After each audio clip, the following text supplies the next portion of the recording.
Izenburua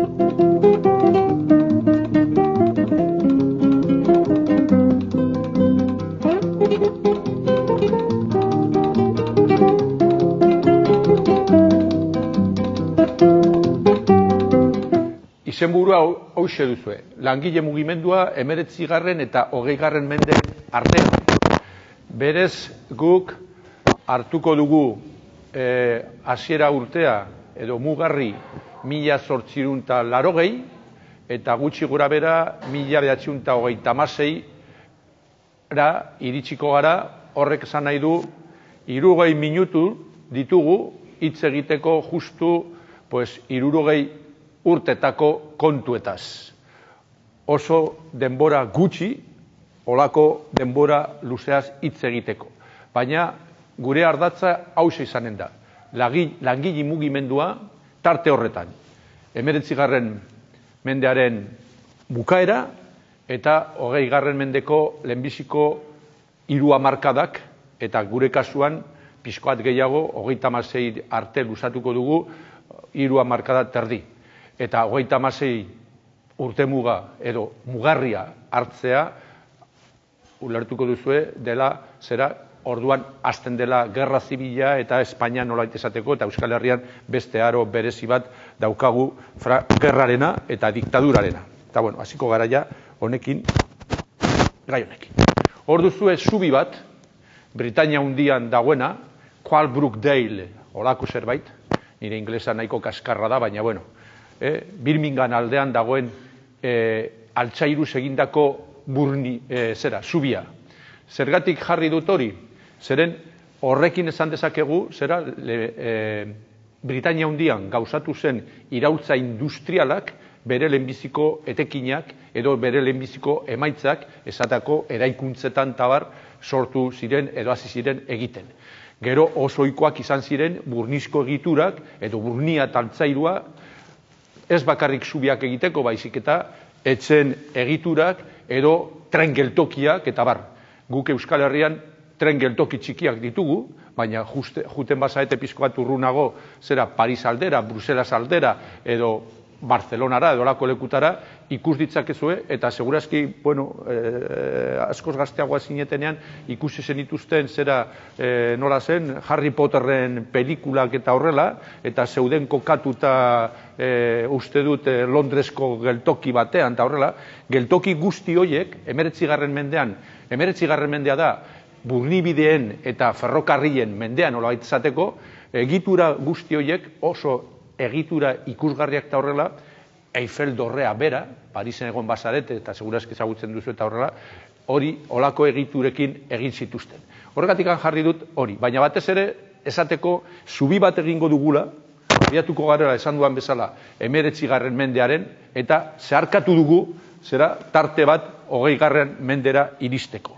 Tarte horretan Euskal Herrian gauzatu zelako edo gauzatu zirelako hainbat aldaketa gero langile mugimendua indartzeko eta sortzeko oinarri izan zirenak. Zeintzuk izan ziren aldaketa horiek?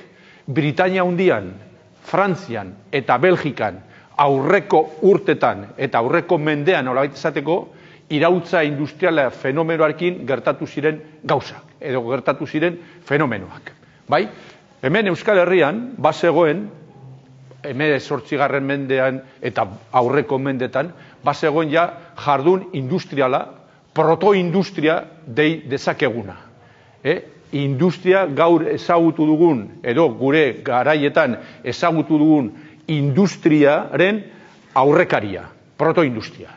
Eta hemen, batez ere, Euskal Herriko hainbat lurraldetan, Gipuzkoan eta Bizkaian, edo Nafarrako ipar aldean, bazeuden esatako burniolak, bazeuden hainbat lantoki esatako burnia ekoizteko eta burnia lantzeko eta burni produktuak nolabait esateko egiteko. Segurazki denok ezagutzen duzue, eta ez baduzu ezagutzen gertu daukazue, eta oain nola ja eman diguten aukera mugitzeko lurraldean barna, eta horrela, eta astezaindu honetan, astezaindu famatu horretan ematen du ezin dugula Euskal Herritik atera, egin dezakezu eolako turismo kulturala, eta gertu duzu esatako Legazpin, Mirandaolako Burniola, ikusgai eta ikusgarria, bai? Hor duzue, baina olako Burniolak bat zeuden ez bakarrik Ligazpin Mirandaola hor daukaguna, baizik eta Beasainen, Arrasaten, Eibaraldean eta batez ere Bizkaiko hainbat tokitan. Zergatik, hemen ugari genulako Burnia, batez ere Bizkaialdean, Burnia, ugari zen, aspaldidanik usteatzen ari zen mehatzaldean Bizkaiko Burnia, eta batez ere, Burniarekin batera, bere orduko erregaiak zeintzuk ziren egurrikatza. Eta egurrikatza egiteko behar duguna da ikatza, egurra. Basoak ugari eta beste kontua zen, ur ugari behar zutelako ere bai, errekak eta bar, eta osagai hoiek zirelako eta horrela, hemen bazegoen olako tradizioa, eta horrek errestuzun gero, nolabait izateko, artitzautza mundutik eta Burniolen mundutik pasatzea geroxago labe garaien bitartez garatu zen eta sendotu zen zera industria berrira. Bai? Zergatik, Britainia Handian esan dudan bezala, eta Britainia Handia da iraultza industrialaren sorgunea, nolabait esateko, sorgune importanteena, bai?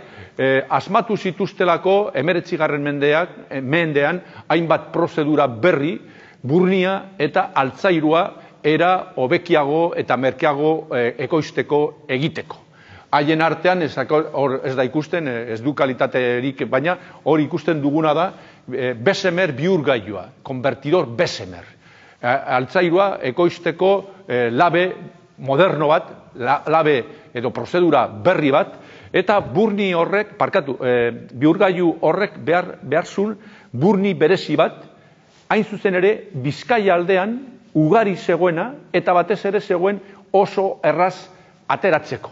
Eta horregatikan esaten dugu mehatz lana baino gehiago hor egiten zena zen harrobi lana. Eta esportazio handia sortu zen 19. mendearen bukaeran, horregatikan abia puntu jarri dugu 1880, zeren kontutan izan beharko dugu hemen gertaera politiko eta ekonomikoak tartekatu edo bat egiten dutela askotan eta ondorioak dituzte batak eta besteak. 1877an bukatu zen esatako Bigarren Gerra Karlista. Eta kontutan izan beharko dugu, karlista da hoien bitartez, esatako armada eta batez ere karlistak zeuden olako tokitan, eta zegoen bakea ekoizteko eta bakea lan egiteko eta bar. Baina bukatu zenean, eta batez ere Britainia Handiak behar zulako olako burni mota berezi hori, hasi zen esportazio prozesu ikaragarria Bizkaitik Britainia Handira. Eta ordura arte izandako joera lan egiteko ateatzeko Burnia askartu egin zen, eta batez ere zer gertatu zen ere bai.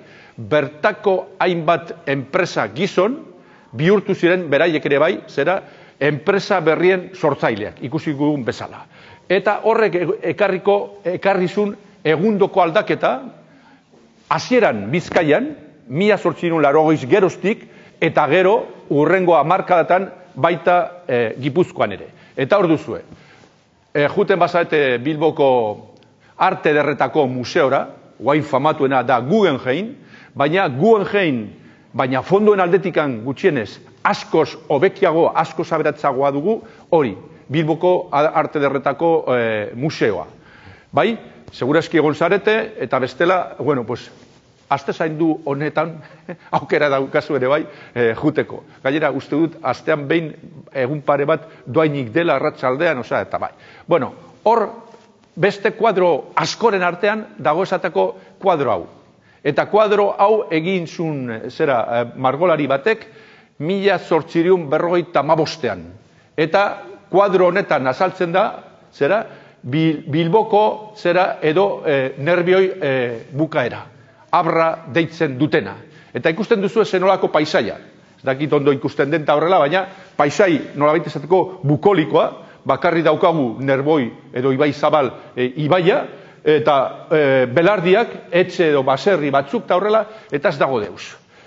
Mendebete beranduago, leku horretan hause dugu edo hause genuen. Guain aldatuta dago ere bai, baina funtsean, bai, 1945ean, 1960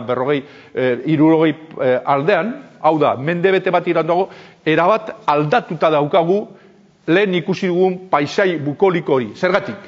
Enpresa asko sortu zirelako, batez ere labe garaiak, Bizkaiko labe garaiak eta horrela, eta hoiekin batera, zera, hirigintzaren aldetikan egundo aldaketak, egundoko askundea izan zuen eskualde horrek, eta paisaia erabat aldatuta. Zergatik, esan dugan bezala, burnia, zera, ateratzen, burnia esportatzen, zera, eskualde hori, mehatzaldea dugun eskualde hori, erabat aldatu egin zen. Eta Bizkaia, sartu zen industrializazio prozesuan buru belarri esan dudan bezala 1880 geroztik. Abe garaiak sortu zituzten, orduan, esan dudan bezala, hemengo kapitalistekin batera, zera, kanpoko kapitalistek. Hori dela eta ditugu esatako, edo genitun Bizkaian, olako enpresa izenak, de Orconera Iron Company Limited, de Bilbao River and Cantabrian Railway, Franco-Belge de Mines de Somorrostro, Luchana Mining Company. Zergatik, kanpoko kapitalistek zera sartu ziren instruetze prozesa. Baina hoiekin batera, kanpoko kapitalista hoiekin batera, ditugu bertako enpresa gizonak, Victor Txabarri, Portugaletekoa, edo Ibarra anaiak Bilbo aldekoak eta bar. Burgesia, klase bezala, ordurako burgesia zen talde txiki bat hemen Euskal Herrian, batez ere Bizkaien eta Gipuzkoan eta horrela, baina orduan burgesia sendo bat zera sortzen zaigu, familia batzuen bitartez. Eta burgesiarekin batera, beste klase berri batzuk. Esateako, proletargoa edo langileria. Bazeuden ordura arte noski langileak, betidanik egon dire langileak, baina langileria multzo bezala, multzo importante bezala, eta batez ere konzentratuta, nolabait esateko, leku zehatz batzutan, oain eskeraldean, gero Bilbo aldean, eta gero hemen Gipuzkoan industrializazioa aurrera juten den einean sortu diren zera langileriaren multzoak, hor dugu. Ugaritzen da, eta batez ere egiten da multzo klase berri bat, langileria da. Hor, atzo izan genuen, martxoak 8, eta guain, martxoak 8 zer da, el Día de las Mujeres. Baina jatorri zen, emakume langileen eguna. Eta segurazke egun hauetan errepasatu duzue, edo jakin duzue, zeren jatorria, edo ze historia zeukan egun horrek. Langileen eguna. Emakume langileen eguna. Esan behar dugu, naiz eta irudietan oso gutxitan azalduta horrela, ja emakumeak hasten dire lanian, baita ere, olako lan gogor horietan. Ez segurazki mehatzean mea ateratzen, baina bai esatako hemen ikusten duzuen bezala, garraiatzen me hori barkutara eta bar. Edo, esatako hemen beste argazki horretan azaltzen den bezala, txikitzen, mea eta olako lanetan emakumeak ditugu eta gero emakumeak izango ditugu beste sektoretan, esatako ehungintzan eta horrela, makinetan eta horrela, josten edo lan egiten eta bar, eukiko ditugu emakume asko. Baina, esan duen bezala. Baina, importantesa hau da, Bizkaia aldean iraultza industriala gauzatu egiten da orduz geroztik, 1880 geroztik. Egundoko askunde ekonomikoa, sortarazten du iraultza horrek, baina hor batez ere daukagu sektore bat. Metalgintza edo altzairugintza. Da, nolabait esateko, sektore bakarra, naiz eta badire gero beste fabrika batzuk, baina 180 Bizkaiko industrializazioarena, edo 180 metalgintza altzairugintzaren inguran dugu. Zergatik esaten dut hori? Esan dudan bezala, ze ondorioak ditu, sozialki, ekonomikoki eta politikoki gero ikusiko dugun bezala. Bai, eta horrek irauzun, dinamika horrek nola esateko, edo logika horrek iraundu 20. mendea bukatzear zegoen arte. Eta zuek ez dakize urtekoa zaete, baina segurazki oso gazteak zineten orduan, baina hemen adina daukagunok oroituko gara esatako 1980ko hamarkadan, nola izan zen desindustrializazio prozesu bat, ze borroka suertatu ziren desindustrializazio horren kontra eta bar, baina mende oso bat, hor duzue, bai, Bilbora juten zaetenean badago zubi bat, eta orain dago Palazio de Congresos eta Palazio ekitaldiak egiteko Euskalduna deitzen dena, gaur egun esateko Euskalduna horretan, edo, bai, leku horretan zegoen, nola zen, untziak egiteko zera untziola, bai, desagertu zen, orduan, 80ko hamarkadan, eta hori dela eta egundoko borrokak, langilek, polizien artean, eta bar, baina hori zen, esan dudan bezala, 20. mendeko azken 20 urteotan. Desindustrializazio prozesu oso azkarra gauzatu zen Bizkaian, eta esatako, labe garaiak, gaur juten bazaete, Barakaldo aldera, segurazki junzaete, ez dakit, bertsolarien finalera, edo ekitaldi batetara, bekera, bai, bek dagoen tokian, hor zeuden, labe garaiak eta horrela, hau dana ez desagertu ekin da. Eta esatako, txeminea eta lantoki haundi hoiek izan zuten zuntziketa, ordukoa dugu, 1985. Esan nahi dut, mende oso batean, paisaian, eta batez ere jardun ekonomikoan, industria izan genuen Bizkaian nagusi, eta batez ere sektore horren inguruan. Demografikoki, industrializatuak ekarri zituen aldaketak egundokoak izan ziren. Industrializatu ziren lurraldeak, bai Bizkaia eta bai Gipuzkoa, haundituz joan ziren, eta hor dugu, zatako, hartzen badugu referentzia 19. mendearen erdialdea, probintziarik edo lurralderik populotzuena zein zen, Nafarroa. Baina hartzen badugu, 20. mendearen hasiera, ordurako industrializazio prozesua oso garatuta zegoen Bizkaian eta garatzen ari zen Gipuzkoan, Nafarroa ez da lehenbiziko lurraldea, baizik eta Bizkaia, izango da lurralderik populatzuena, 50 urte horietan aldaketa suertatu da, eta hartzen badugu azken referentzia 1930koa, daukagu noski baietz Bizkaia lehenbiziko lurraldea biztanlearen aldetikan, eta ikusten duzue 3 aldiz biderkatu ziun bere populazioa, Nafarroak aldiz nola esen industrializatu gelditu da oso hazkunde txikiarekin eta biztanleria pilo bat galdu egin du, eta Gipuzkoak baita ere izan du egundoko hazkundea, bikoiztu egin du populazioa industrializazioari esker. Horrek ditu ondorioak alde batetikan, hirigintzaren aldetikan, kulturaren aldetikan, etorkin asko etortzen direlako, euskera esatako hainbat tokitan nagusi zen hizkuntza, ez da nagusi izango, hain zuzen ere, etorkinekin batera etorri direlako beste hizkuntza, gaztelera batez ere, eta bar.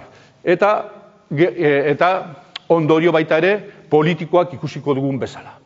Eta hurbiltuko gora Gipuzkura, bai, gero lantzeko pixko bat langileen mugimenduaren historia hemen Gipuzkoan eta batez ere Eibaraldean.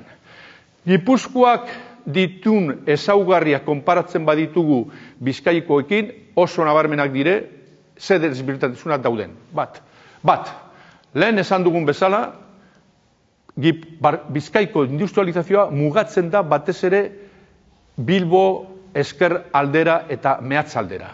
Bilbora juten zaetenean, hartzen duzue, bai badire eskuin aldean hainbat toki fabrikekin, baina batez ere hori, hartzen dugu, Basauritik Santurtziraino doazen herri guztiak, Bilbo, tartean, eta gero, Barakaldo, Sestao, eta bar, hor kokatzen da batez ere industria gehiena. Eta esan dugun bezala, sektore baten inguruan. Gipuzkoan, aldiz, eskualde guztietan, hasi eman dezagun Irundik, norbait etorriko balitz Frantziatik edo Europatik onera, bai, eta orduko zera errepidetik edo bidetatik egingo balu zera bere bidaia Gipuzkoan barna, Irunen sartzeakoan ja enpresak ditu. Enpresak zituen orduan, bale? Enpresa mota, errenterin, gaintxiruzketati igo, ez dakit egin duzuen edo asmoa duzuen egiteko oso polita zen, oso gogorra ere bai, Behobia San Sebastian deitzen dena, bai? Karrera hori, bai? Bale? Pues hortikan juten den bidetik, nola baitezateko, jaisten gara errenterira. Hor, enpresa pilo bat. Donostian, bazeuden, gutxiago, baina bazeuden. Eta gero, Donostiko ingurutan, bai Hernanin, bai Astigarragan, bai Añorgan, eta batez ere, gero, Andoainen, Lasarten, taola, fabrika pilo bat, sektore ezberdinetakoak. Tolosara iritsita, berdin. Eta hartzen badugu beste bidea, kostako bidea, Orion, Zarautzen, eta batez ere, iristen garenean, nolabait esateko, zera, ja, Gipuzkoako mugetara, Elgoibar, Eibarrera, hor enpresa ugari. Eta barru aldean, berdin, Zumarragan, Legazpin, Oñatin, Arrasaten, Gipuzkoa osoa nolabait esateko, industrializatu egin zen. Hori ezberdintasun bat. Bigarrena, Bizkaikoan aipatu dugu sektore bat. Hemen esan dezakegu, sektore guztiek izan zutela bere edadura eta bere ezarrera. Bai papergintza, bai ehungintza edo testilgintza, eta bai metalgintza, eta metalgintzarekin lotura handia daukan esatako, eta zonalde honetarako oso importantea izan zen armagintza. Hor duzue. Kronologikoki esateako, lehenbiziko fabrika ja aro garaikideko fabrika importantea izan zena papergintzaren arlokoa, hause dugu, La Esperanza, 1852an, Tolosaldean sortutako fabrika. Tolosan, guain, zuez ja esarete jungo, ezin nizkoa delako, baina lehen oso ikua zen ilauterietara jutea. Eta lehen oso nabarmena zen, Tolosan sartu bezain idazter, guain gertatzen zaiguna, segurazki Bilbora juten zaetenean, zera Durangoko peajea pasata gero, naiz eta lokartuta ibili, sumatzen duzu usain kaskar bat, Smartfit fabrikakoa, orduan zen Tolosako ohiko usaina, bai, paperola ugari zeudelako. Oraindikan badaude hainbat paperola, fabrika de papel horietakoak, Amezketan, Berrobin eta bar, baina lehen Tolosa aldea osoa, nolabait esateko, Bilabona, Tolosa, Amezketa, Alegita horrela, paperolaz betetako zegoen. Baina baita ere beste leku batzutan, esatako hau, honek oraindikan indarra dauka, esan nahi dut, funtzionatzen du oraindikan, papresa deitzen dela, garai batean papelera espainola, errenterin, eraikuntza berriago eta modernoagoa edo ezberdina, baina segon tokian hor daukagu errenteriko paperola hori. Metalgintza, Gipuzkoan egundoko garrantzikoa, bai, Beasainen, juten zarete Parisera eta juten zarete Mexikora edo juten zarete ez dakinora, eta hor bagoian, kaf! Eta arro esaten duzu, esto lo hacen en mi tierra. Dizeko, nola, bai, Beasainen, bueno, esaten, zeo zer esateagatik, bai? Vale, Kompainia Auxiliar de Ferrocarriles, Beasainen bazeuden burniola batzuk, baina 20. mendean sartu bezain laster, bihurtzen dituzte, zera, metala, zera, lantzeko, eraldatzeko, eta horiek espezialitate hartu zuten hori, hor duzuena. Fabricación de acero, siemens, piezas de forja, ejes forjados para ferrocarriles, bandas para ruedas de locomotoras, coches y vagones, ruedas fundidas y forjadas para ferrocarriles, minas, hau da, burnibide eta ferrokarrilekin zerikusi daukan guztia, hasi ziren ekoizten, gaur egun arte. Gaur egiten dutena da, guain, hartzen duzuenean, zera, hemengo trena, eusko treneko eta horrela, olako bagoiak, baina garai batean hori. Guain dela gutxi, arte, 70 hamarkada arte ezagutu ditugun tren mota taula. Hor baduzue beste pista pilo bat ematen dizuet oporrak pasatzeko aste zainduan Euskal Herritik atera gabe eta turismo kulturala eginek, esango dute, este flipau, se piensa que vamos a hacer lo que dice, no? Baina, hor, juten bazarete Azpeitira, Azpeititik Lasaora dago tren bat, eta da Museo del Ferrocarril, eta, bueno, 4 kilometrotako ibilbidea egiten duzue orduko 20. mendeko tren batean, kaf horretan, Beasaingo kafan.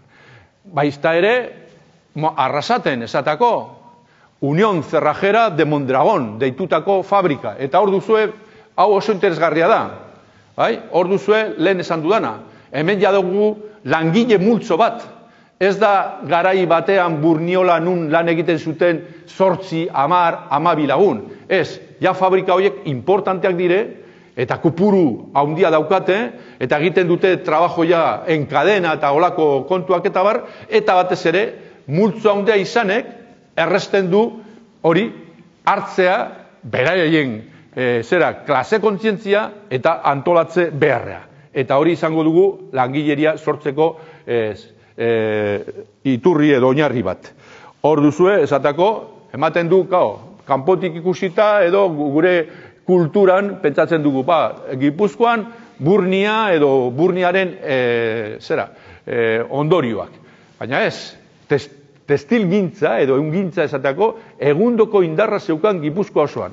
Hori Bergarako San Antonio de Bergara, gero uste dut Marruekos aldera eraman zutena, eta garai batean, zuen gurasuek eta hola, eta aitonak eta hola, erabate zuten Azul de Bergara, bai galtzetan, bai atorretan, eta gero esateko lan buzoetan eta horrela, hor ekostain zen.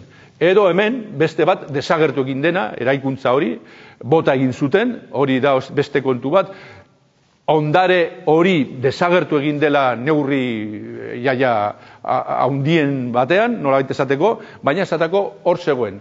Horia, hilados y tejidos de algodón, Lasarte aldean zegoen fabrika importantea eta bar. Oa indikan ditugu hainbat fabrika eta horrela irauten dutenak, esatako Donostiko Ainorgan, Rezola, edo esatako Donosti aldean, bazegoen ere bai, gaur egun antiguo deitzen dugun auzoan, Bentaberrin hain zuzen ere, gaur hemen dago Luberri Institutua, segurazki lagunen bat edo ligeren bat izan duzue, edo duzue hor Luberri Institutuko ikaslea dena, pues Luberri Institutua dagoen tokian, hor Bentaberrin zeuden fabrika horiek gero desagertu egin zirena. Hor bukaeran duzuena da, Ondarreta Kondartza, segurazki denok ezagutzen duzuenok. Eta, Eibarrera iritsiko bagina, edo etorrita, ikusten dugu Eibar orduan, eta 20. mendearen hasieran gaude, zela herri txiki bat, baina herri fabrika bat, edo hiri fabrika bat, una ciudad fabrika.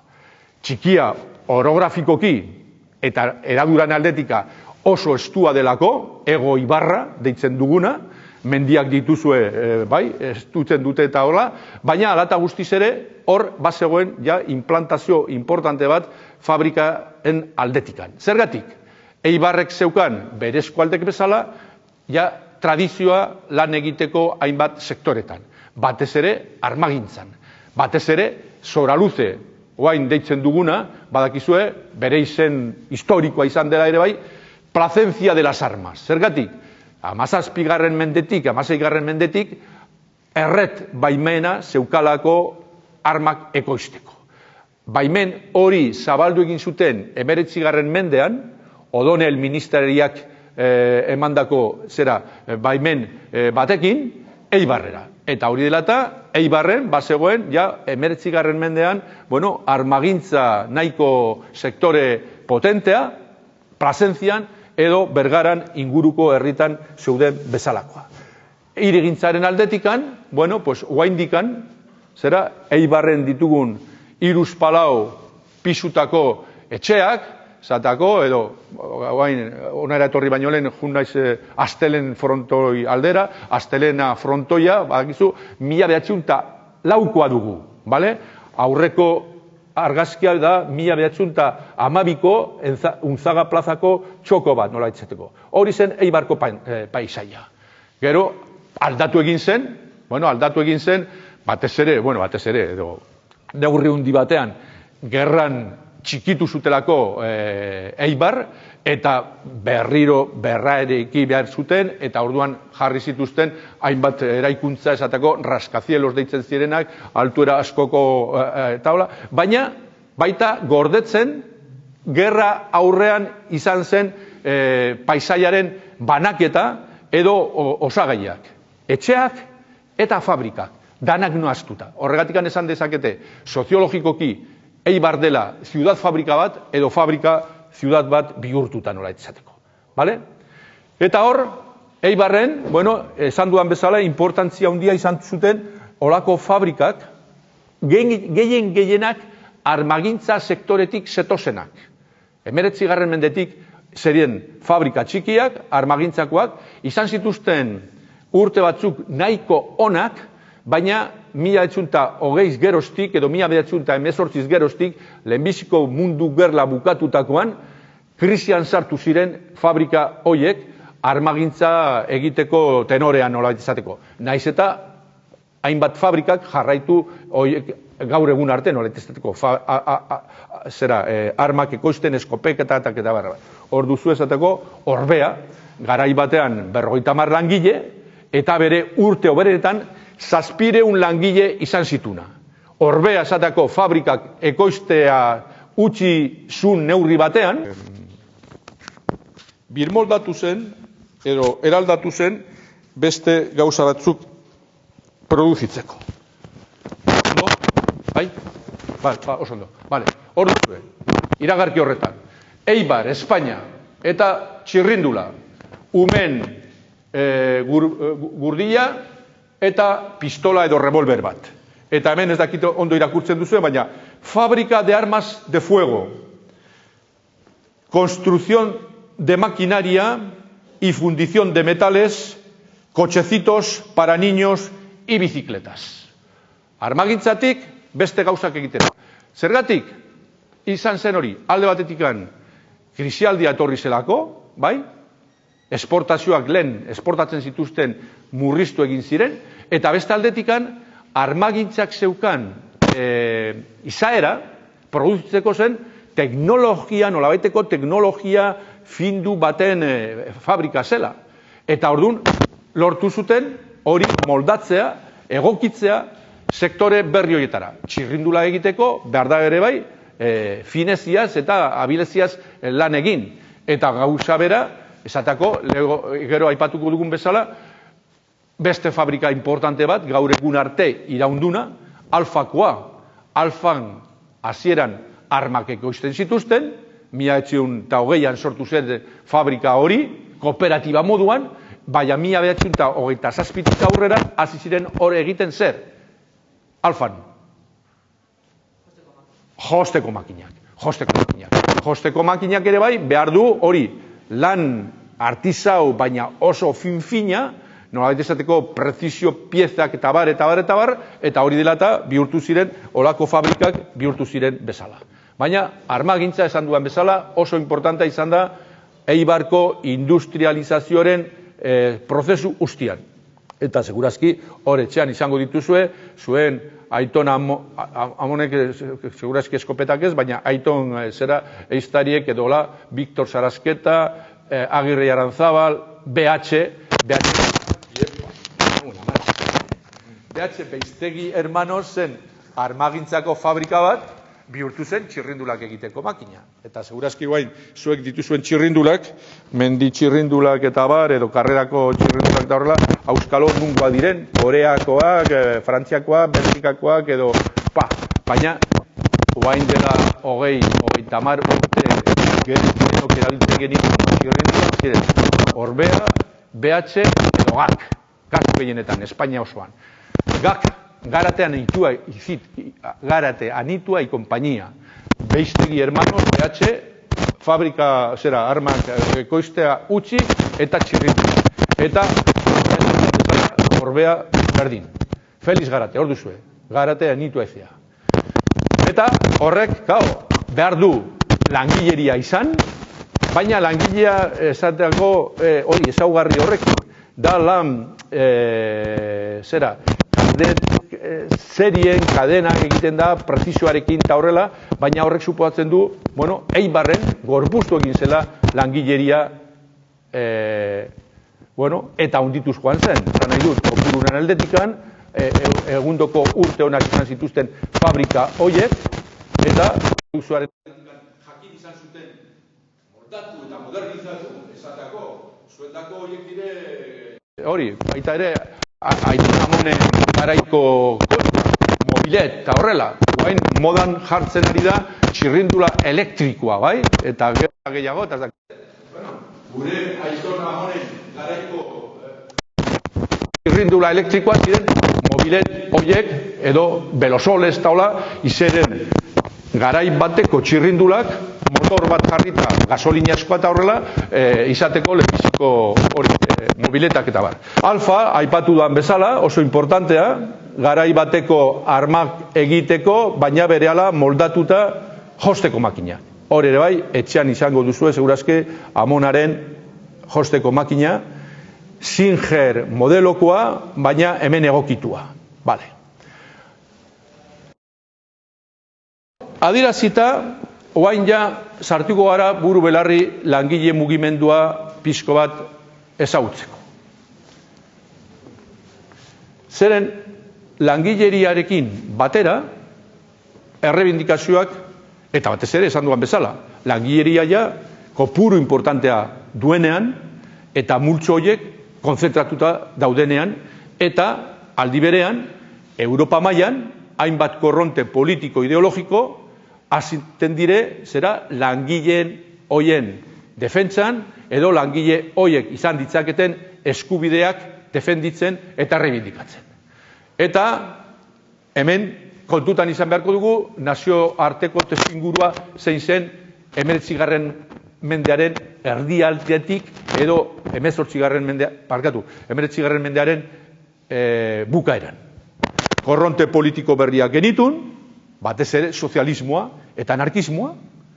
Sozialistek ja mende hasieraren edo mende erditik hasi ziren plazaratzen bere testuak, hor duzue Karl Marxen eta Engelsen manifesto komunista, 1858koa, gero Marxen El Capital, Bakunin anarkistak ere bai, orduan plazaratu zituen bere testu ideologikoak eta bar, Prudonekin batera, eta batez ere, hasi ziren antolatzen langileak edo zaten antolatu behar zirela, eta klase kontzientzia hartzeaz gain, edo klase kontzientzia horrekin batera, beraien errebindikazioak plazaratu behar zituzten. Frantzian esateko 1889an egin zuten bilkura nazioarteko mailakoa, ezkertiarren aldean, eta hor erabaki zuten bizpahiru gauza. Bat, 1889an. Hurrengo urtean, maiatzak batean, denok dakigu, atzo izan zen martxoak 8 bezalako jardunaldia, maiatzak batean langileen eguna dela. Hori da gauza berria norait izateko. Bai? Baina orduan, lehenbiziko aldiz esan zuten, hurrengo urtean, maiatzak batean egin behar da mundu mailan jardunaldi bat langileek dituzten eskubideak, edo izan behar zituzten eskubideak plazaratzeko. Eta, bestaldetikan, plazaratzen dute ideia importante bat, orduan nolaitezteko ideiarik importantena. Lan jardunarena, iraupenarena, ez soldatarena. Soldata, bueno, berez, pedatzen dute, soldata onak edo duinak izan behar dutela. Baina, orduko borrokarik importantena langileen aldetikan, zen hori, lan jardunarena, mugatzea lan jarduna. Zen lan jarduna, iraupena zen, leku askotan oso luzea. 10, 12, 11 ordutakoa. Edo de sol a sol. Eguzkarekin hasi eta eguzkia jarri arte lan egin behar zuten. Pentsa, esateko, Andaluzia batean, Almeria batean, a las 6 de la mañana está el sol, y el sol no se va hasta las 8 de la tarde, garai horretan lan egin behar dutela. Eta mobilizazioak ere bultzatu zituzten. Eta esan duan bezala. Hurrengo urteko maiatzak batean, planteatu zuten mundu mailan, Europa mailan batez ere, mobilizazioak egitea. Hemen Euskal Herrian, Bizkaian, saiatu ziren hori aurrera egiten, ez maiatzak batean, baizik eta hurrengo igandean, lan uste ezin zutelako egin, eta lehenbiziko aldiz manifestazio bat Meatzaldetik Bilbora joan zen. Pankarta batekin, pankarta horretan zijoan, eta zen oso esanguratsua lelo hori. 8 horas de trabajo, 8 horas de instrucción, 8 horas de descanso. Hori zen, segurazki Euskal Herrian lehenbiziko aldiz pankarta batean azaldu zen langileen aldeko lelo edo mezu bat. Manifestazioa, beti bezala, oain gertatzen den bezala. Atzoko manifestazioetan, segun nork, Madrilen, esateko, nolo istiluak izan diren horrela, la delegación del gobierno dirá, 4 locas. Y las otras, las feministas, esan dute, milaka emakume eta gizon batzuk manifestatu ziren. Bueno, orduko manifestazioan esan zuten, delegación del gobierno edo orduko gobernadores zibilak, 700 persona. Eta el sozialistak edo prensa eskertiarrak esan zuen 14.000 persona. Horrek zan nahi du, honek, el inspector de policía, parkatu, esaten zula, edo gorez, esaten zula, 700, eta honek, el cronista del socialista, honek bat ikusten zuen persona, honek ikusten zituen 20, edo alderantziz. Honek 20 persona ikusten zituen lekuian, inspektoreak ikusten zituen berdin digu. Baina dakigu ja lehenbiziko mobilizazioa lelo edo zera hoiekin. Horren ondorioz, etorri ziren, kanporaketa batzuk, Orkonera Meatztegitik, esatako laungile kanporatu zituzten. Horren ondorioz, edo horren eraginez, greba, lehenbiziko greba orokorra.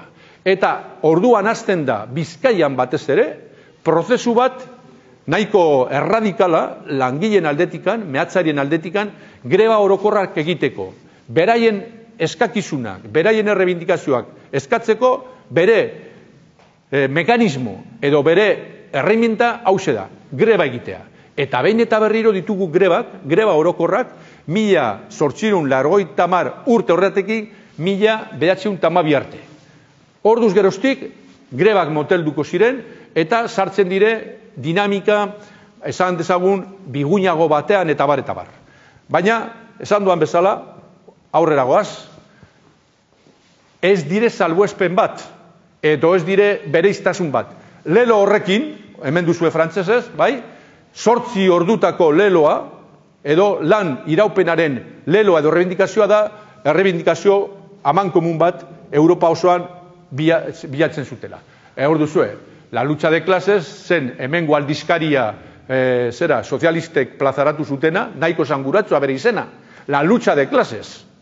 Ezen konziliazioa bilatzeko tresna edo egunkari bat, edo astekari bat, edo aldizkari bat. Baizik eta, klasen arteko borroka, eta hori zen bere izen burua. Eta hor duzue, marrazki horretan jartzen duna. 8 ordu trabajo, 8 ordu instrukzion, 8 ordu deskanso. Eta gauza bat esango dizuet. Gaur egun hori ez dugu ikusten. Bai?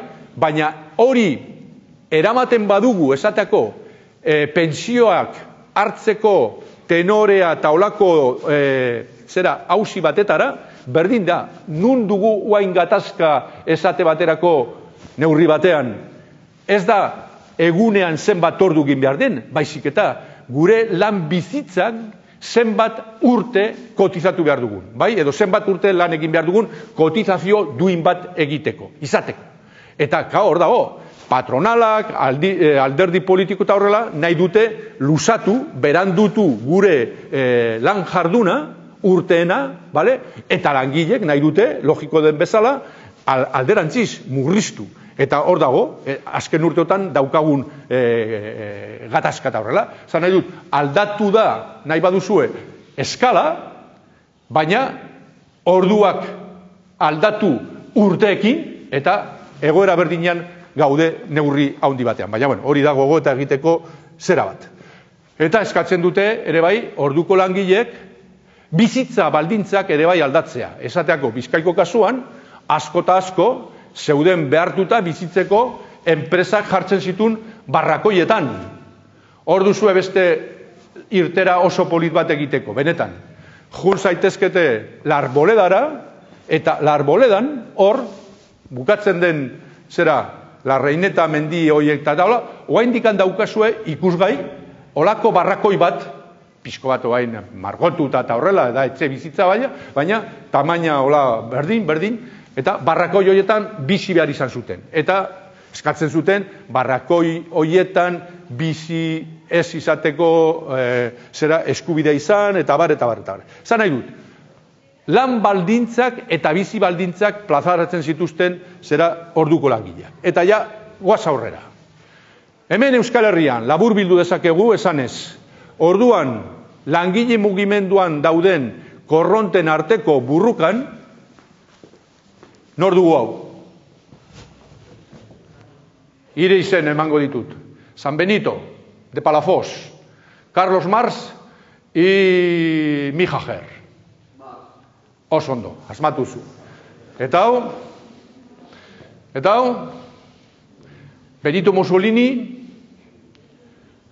Mikhail Bakunin o Robert Redford.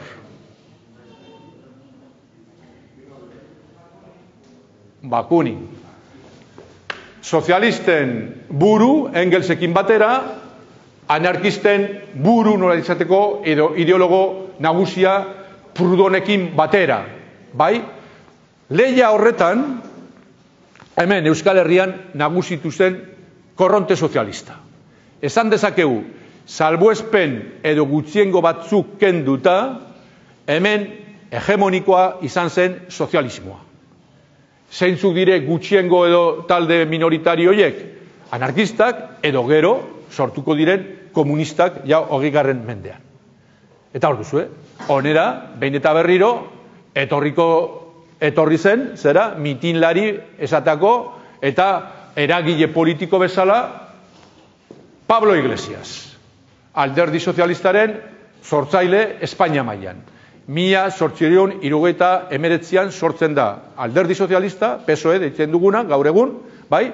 Eta 1888an, gorazteko selektitateari begira, sortzi, UGT famatua, bale? Bale, sozialistak nagusitzen dire hemen Euskal Herrian. Eta behin eta berriro dugu Pablo Iglesias, esateko Orindalezio Prietorekin, Euskal Herrian, Bilbon eta bar. Esate baterako, hemen Eibarren, lehenbiziko greba orokorra izan zen 1887an. Bizkaikoa izan dugu, lehenbiziko greba izan zen 1880koa, 7 urte beranduago hemen, fabrika batek kanporatu zitulako langileak protestan ari zirelako taula, Quintana Hermanos deitzen zen fabrikak, hemen greba orokorra izan zuten. Eta 10 egun beranduago, hemen Eibarren bertan, antzoki edo teatro deitzen zen aretoan, dugu hizlari Pablo Iglesias. Eta 15 egun beranduago, Eibarren sortu zen lehenbiziko elkarte sozialista, la primera agrupación del PSOE, 1887an.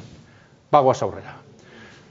Hasieran esan dugun bezala, alderdi sozialista hori nahiko erradikala zen, orduko buruzagia Euskal Herrian zen, hemen duzuen pantalla honetan, irudi honetan, Facundo Perezagua, Madriletik kanporatua, onera etorri zen, eta berak bultzatu zituen hemengo alderdi sozialisten edadura eta kontuak eta bar, oso jarrera erradikalekoa, azkenean uste dut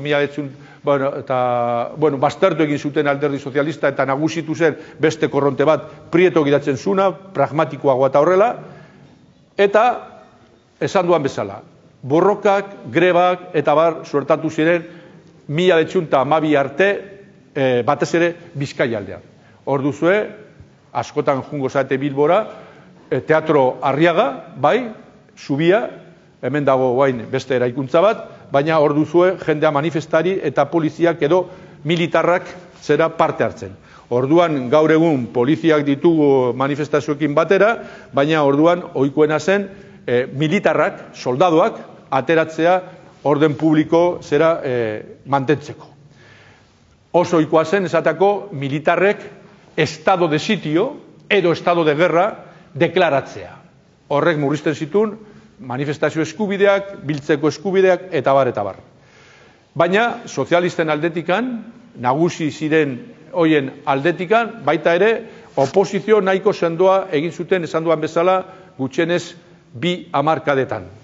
Eta bere aldizkaria zen hori, La lucha de clases, oso radikal, polita da konparatzea orduko programa, gaur egun sozialistek daukaten programakin, hainbat gauzetan ikusteko ze aldaketak ziren.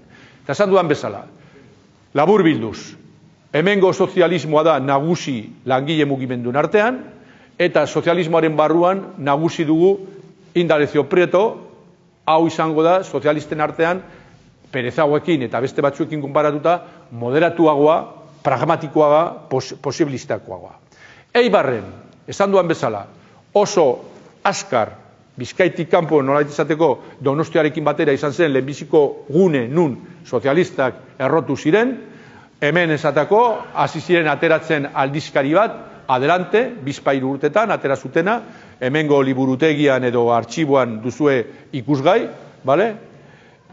Hor duzue, adelante, batzutan euskerazko horriak edo artikuluak atetzen zaizkigu, hain zuzen ere, hemengo sozialistak bertakoa ziren, eta asko euskaldun. Eta gainera, batzuk euskaldun eta euskaltzaleak.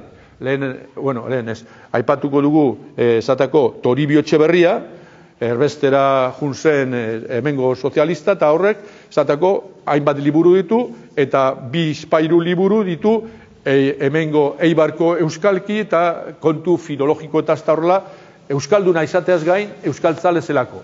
Eta hor duzu ez da oso ondo ikusten, baina esatako, adelante aldizkarekin batera, zetorren propaganda horritxo bat euskeraz. Hori orduan egitea, eta batez ere alderdi sozialistatik nahiko bitxia zen, baina esan nahi dut, hemengo sozialismoa, Eibarkoa hain zuzen ere, oso zera bertakoa zen, eta euskaldun askorekin osatuta noretzeko. Aurrera jun ziren hoiek ezarrera bidean, eta esatako 1912an, gaur egun hor, Plaza Unzaga ondoan duzuen Casa del Pueblo horretan, hor bertan, oinarria jarri zituzten, 4 urte beranduago irekitzeko bere lehenbiziko Casa del Pueblo gero gerra garaian falangek hartu eta baitu egin zutena.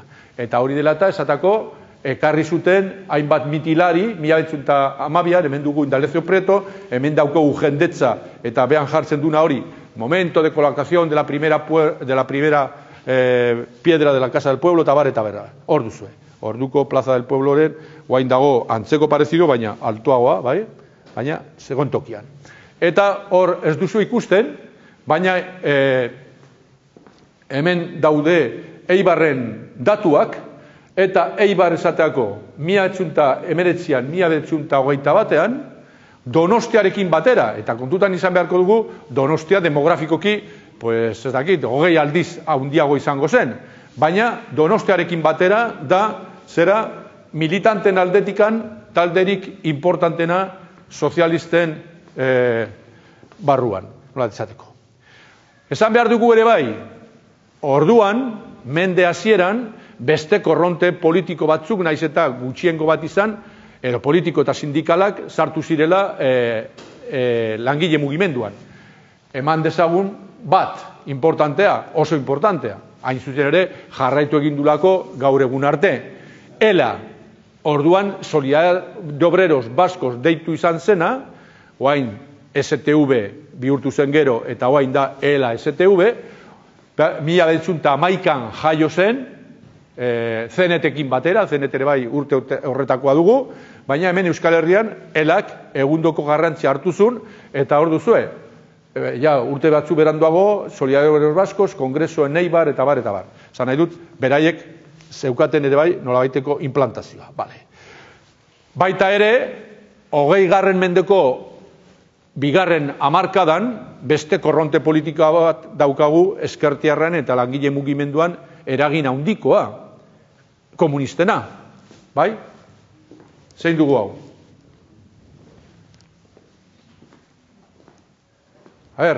Atzoa langile emakumen eguna, hor duzu emakume bat, komunista. Tara Campoamor, hormaren kontra jarriko zaitut. Ez. Bueno. badaki zergatik esan duzu Clara Campoamor, baina komunista. A ver, venga, fuerteago. Dolores, zer gehiago?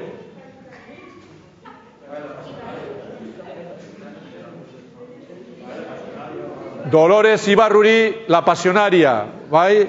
Eskerraldekoa, bai? Clara Campoamor, bai? Lotura dauka, badaki zergatik esan duen horrek, Clara Campoamor. Clara Campoamor da, Errepublikako urtetan, eztabaidatu zenean, emakumeek bozkatzeko izan behar zuten eskubidea, izan zen, hiru emakume parlamentarien artean, defendituzun bakarra, beste bi ez. Eta noret izateko, hori, bozkatzeko emakumeek izan behar zuten eskubidearen defendatzailerik zutzuena. Clara Campoamor. Baina zen komunista, zen del Partido Republicano Radical, eta hola. Baina, bueno, eskertzekoa da. Hemen duguna da hori, Dolores Ibarruri. Gallartakoa, eskerraldekoa, sozialista garai batean, baina korronte politiko berri bat komunismoarena ateatzen denean, komunistekin bat egiten du, eta gero izango da, alderdi komunisteko importantenetako bat. Bai, mito bihurtuko da gure Dolores Ibarruri ordukoa. Ordugu, komunismoak hemen, Euskal Herrian, buruzagi importante batzuk izan zitun, baina lehen esan duan bezala. Edaduraren aldetikan, sozialistikin konparatuta asko txikiagoa. Naiz eta olako buruzagi importante batzuk izan. Bale? Hori bezalakoa. Eibarren, noski, baita ere, izan zituzten bere militanteak, eta batez ere, komunismoak egundoko importantzia hartuko du, baina urrengo urtetan edo urrengo hamarkadetan Frankoren diktaduran. Orduan bai, ez bakarrik Espainian, baita Euskal Herrian, neurria handi batean, klandestinitatea den kontuetan eta bar, eta Eibarren, hain zuzen ere, alderdi komunistak edo komunistek garrantzi izango zuten. Iristen da bigarren errepublika, 1931an, eta esatako hemen Eibarren osatu zenean udal hori, errepublika lehenbiziko aldiz eta lehenbiziko aldarrikatuzuna Espainia mailan, 18 zinegotzi juten ziren, edo jun ziren koalizioan, konjunzion republikano-sozialista delako horretan, 10 sozialista ziren, 8 errepublikano. Horrek zan nahi du, ordurako ja hemen ezkertiarren artean, nagusikoa, lehendakaritza nolaizateko edo hegemonia sozialistena zen. Eta lehenbiziko alkate republikano, Alejandro Tellería, alderdi sozialistakoa, eta bar, eta bar. Errepublika aldarrikatzen zen, dakizuen bezala, espero dut, Eibarren lehenbiziko herria izan zen aldarrikatuzuna, Juan de los Toyos orduzue, alkate gero izan dakoa, eta bar, eta bar. Onera etorri ziren Prieto Unamuno eta ministari batzuk ospatzeko eta bar, orduzue, orduko lider edo buruzagi sozialista oso importantea lehena aipatu duena Toribio Etxebarria, Alfako sortzailea, buruzagi politiko urte horietan, Errepublikako urtetan ja bukatzeragoaz, hainbat aldaketa, oain azaldu den kontua esatako, lehenbiziko aldiz emakumeek bozkatzeko eskubidea daukate, politikan aurreapen handiak egiten dire, sozialki saiatu ziren Errepublikako urtetan hainbat gauza aurrera ematen, baina testu ingurua oso kaskarra zen, ekonomiaren aldetikan, kontutan izan beharko dugu mundu mailan 1929 geroztik daukagu krisi ekonomikoa eta horrela, Espainian esatako, Estado Espainiarrean langabezia haundituz joan zen, eta izan zen oso abagune ekonomikoki kritiko eta zaila. Alata guztiz ere, Errepublikan hainbat gauza aurrera eramaten saiatu ziren. Eta politikoki nabarmena da hori. Esatako hainbat eskubide gaur egun, oinarrizkoak edo ez dakit, edo berezkoak ditugunak, esatako emakumeek bozkatzeko, parte hartzeko eta horrela, orduan eztabaidatu ziren, eta lortu izan zituzten, eta esan dugun bezala, zailtasunekin. Esatako, bozkatze eskubidea defenditu zenean, oain azaldu den emakume hori, Clara Campoamorrek oso garbi zeukan, bozkatu behar zela, emakumeek bozkatu behar izan zutela, baina bazeuden beste bi parlamentari, emakumeak ere bai, Margarita Nelken eta Victoria Kent, eskertiarrak izan da, oso eskertiarrak gainera biak, beraiek esaten zuten, hobezela emakumeek ez bozkatzea. zeren segurazki boskatzekotan botu hori eskuinaren alde izango zirela. Taktifismo horrenpean, nola izateko, eta sozialista asko ere bai, jarrera horietakoak ziren. Baina, bueno, aurrera atera zen, eta hor duzue, argazki hori, segurazki ikusi duzue nunbait eta ikusiko duzue leku guztietan, Eibarren egina dugu. Eibarren egin zutenean, argazki hori, edo egin zuten argazki hori, hain zuzen ere, lehenbiziko aldiz, 1923ko azaroak bostean okerez banago, zela, emakumek boskatu zutela. Eta hor ditugu, horiek eibartar ditugu, emakumeak, segurazki hori, baserrikoak, eta horrela, ez ziren langile mugimendukoak izan, baina, bueno, testu inguru horretan lehenbiziko aldiz lortu zen boskatzea. Ja bukatzera goaz. Errepublikan esan duan bezala oso urte zailak izan ziren, ekonomia edo politikaren aldetik antaber, aldaketa batzukin, zatako 1923an eskuma edo eskuindarrak bueltatu ziren agintera, zedearekin batera, eta 34an izan zen urriko iraultza edo Asturiasko iraultza deitu duguna, eta orduan bai, esatako, alderdi sozialistek eta hemengo eskertiarrek, komunistek eta anarkistek eta jende guztiak bat egin zuen hemen Eibarren esateko iraultza horrekin. Eta iraultza horrek Eibarren langile mugimendun, nola esateko, ondorio oso latzak izan zituen. Zergatik, gutxi iraunzun, hemen urriak bostean hasi zen, baina urriak 6irako edo 7irako amatatuta zegoen, suertatu ziren 7 hildako, egun hoietan, egun pari hoietan, eta suertatu ziren atxiloketa asko.